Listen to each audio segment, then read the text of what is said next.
మదనపల్లిలో నేచర్ వ్యాలీలో premium villa flat owner కావడానికి కింది నెంబర్లను సంప్రదించండి. నమస్తే, వెల్కమ్ టు సుమన్ టీవీ. మనం ఇప్పుడు రాయచోటిలో అన్నమయ్య జిల్లాలో ఉన్నాము. నేను మీ ఈశ్వరి. మనం పార్టీ ఆఫీస్ దగ్గర ఉన్నాము. తెలుగుదేశం కార్యకర్తల పార్టీ ఆఫీస్ దగ్గర ఉన్నాము. మండిపల్లి రాంప్రసాద్ గారు ఇక్కడ ప్రెస్ మీటింగ్ పెట్టడం జరిగింది. ఈ ప్రెస్ మీటింగ్లో ఈ రాయచోటి అన్నమయ్య జిల్లాగా ప్రకటించారు కదా, అది అన్నమయ్య జిల్లా లాగానే ప్రకటిస్తారా లేకపోతే ఏమన్నా మార్పులు చెందుతాయా మనం ఇప్పుడు తెలుసుకోపోతున్నాము. గత ప్రభుత్వంలో జిల్లాల పునర్విభజన జరిగింది. ఆ రోజు కూడా నాకు తెలిసి ఏ నాయకుడో ఏ వ్యక్తో రాయచోటిని అన్నమయ్య జిల్లా కేంద్రంగా చేయలేదు. రాయచోటి ఏదైతే ఉందో అది భౌగోళికంగా సెంటర్ పాయింట్లో ఉండడంతో అటుపక్కలున్న తంబలపల్లి, మదనపల్లి, పీలేరు నియోజకవర్గం, ఇటుపక్కలున్న రాజంపేట, కోడూరుకు మధ్యలో ఉన్న రాయచోటిని అన్నమయ్య కేంద్రంగా పెట్టడం జరిగిందే తప్పక ఆ రోజు ఏ నాయకులు దీనికి ప్రతిపాదించలేదు, ఏ నాయకులు ఈ జిల్లా కేంద్రంగా చేయలేదు. నేను శాసనసభ్యునిగా ఒక మంత్రిగా నేను ఒకటే చెప్తున్నా, జిల్లా కేంద్రంగా ఉండేదానికి రాయచోటికి అన్ని అర్హతలు ఉన్నాయి. ఏ తప్పిదాలు జరగవు. తెలుగుదేశం పార్టీ కార్యకర్తలకు నేను ఒకటే కోరుకుంటున్నా, నిన్న జరిగిన మీటింగ్లో కూడా మీరందరూ చూశారు. గౌరవ ముఖ్యమంత్రి గారు గత ఎన్నికల హామీలో మన నేతాజీ సర్కిల్లో జరిగిన కార్యక్రమంలో కూడా ఇది ఒక అపోహ, రాయచోటిని జిల్లా కేంద్రంగా పెట్టడం జరిగింది, ఇంకా దాని కొనసాగింపు కూడా జరుగుతుందని చెప్పడంతో మనకు ఎటువంటి అపోహ లేదు. రాయచోటి జిల్లా కేంద్రంగానే ఉంటుంది. ఎవరైతే దీని మీద నెగిటివ్ ప్రాపగాండా చేస్తున్నారో వాళ్ళకందరికీ చెక్ పెట్టే పరిస్థితి మన తెలుగుదేశం కార్యకర్తలు తీసుకోవాలా.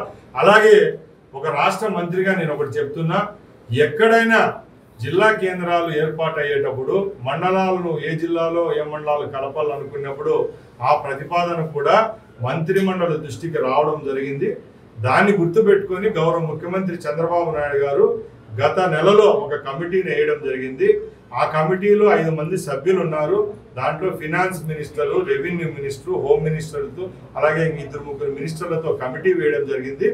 ఆ కమిటీ కూడా ఇంతవరకు ఎక్కడా పర్యటించలేదు. ఏ విధమైన ఎక్కడైతే వెసులుబాట్లు ఉంటాయో, లోటుపాట్లు ఉంటాయో అవి కూడా ఆ కమిటీలో ఎవరు దృష్టికి తీసుకొని రాలేదు ఇంతవరకు. కాబట్టి ఇది కేవలం సోషల్ మీడియా మాధ్యమాల్లో లేకపోతే వైసీపీ వాళ్ళు రెచ్చగొట్టే ప్రాంతాల మధ్య విద్వేషాలు రెచ్చగొట్టే విధంగా ఈ పోస్టు పెట్టడం జరుగుతూ ఉందే కానీ నా ఊపిరి ఉన్నంత వరకు రాయచోటి నియోజకవర్గ కేంద్రం అన్నమయ్య కేంద్రంగా రాయచోటే ఉంటుందని తెలియజేసుకుంటున్నా. అయితే సిసి యూనిట్ ఏదైతే మన రాయచోటి నియోజకవర్గానికి 24 కోట్ల రూపాయలతో శాంక్షన్ అయిందో అది కూడా ఆ సంబంధిత మంత్రివర్యులు ఆరోగ్య శాఖ మంత్రి సత్యకుమార్ గారి నేతృత్వంలో 11వ తారీఖున శంకుస్థాపన కార్యక్రమం కూడా రాయచోటిలో చేసేదానికి చర్యలు తీసుకుంటున్నాం. అలాగే ఇంకో శుభవార్త, మన రాయచోటి గత పాలకులు మేము జిల్లా కేంద్రం చేసినామని చెప్పారు. వాళ్ళు జిల్లా కేంద్రం చేస్తే ఏ విధమైన అభివృద్ధి చేయలేదు 5 సంవత్సరాలు. మేము జిల్లా కేంద్రం ఏర్పాటైన తర్వాత ఏదైతే 100 పడకల హాస్పిటల్లో 50 పడకలుగా పెంచి ఈరోజు దాన్ని కూడా శంకుస్థాపన కార్యక్రమాన్ని మొదలుపెట్టాం. అలాగే ఈ ప్రభుత్వంలో ఈ 14 నెలల్లోనే 10 ఎకరాలు కేటాయించి యునామి మెడికల్ కాలేజ్ ఏదైతే ఉందో దానికి కూడా ప్రతిపాదనలు వచ్చినాయి. ఈరోజు గవర్నమెంట్ నుంచి కూడా ఆర్డర్ రావడం జరిగింది. అతి త్వరలోనే యునామి మెడికల్ కాలేజ్ కూడా రాయచోటి యొక్క అభివృద్ధి కార్యక్రమంలో ఒకటిగా ఉంటుంది. రాబోయే కాలంలో రాయచోటి నియోజకవర్గానికి కూడా ఇది ఒక గర్వకారణంగా చెప్పుకుంటున్నా.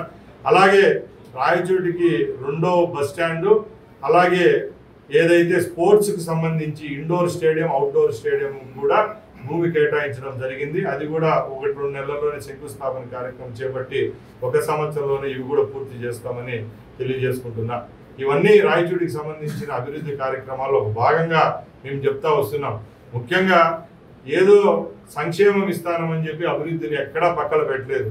ఈ రోజుకి కూడా ఈ ప్రభుత్వం ఇంత గడ్డు కాలంలో ఉన్నా కూడా ఎన్ఆర్జిఎస్ అనుకోండి, లేకుంటే ఈరోజు డిఎంఎఫ్ గ్రాంట్లలో కూడా ప్రతి ఒక్క గ్రాంట్ను ఉపయోగించుకొని ఇప్పుడు వరకే 100 కోట్ల రూపాయలతో ఆర్ఎన్బి, పంచాయతీరాజు, ఎన్ఆర్జిఎస్లో పనులు చేపట్టడం ఈ రాయచోటి నియోజకవర్గంలో చరిత్రగా చెప్తున్నాం.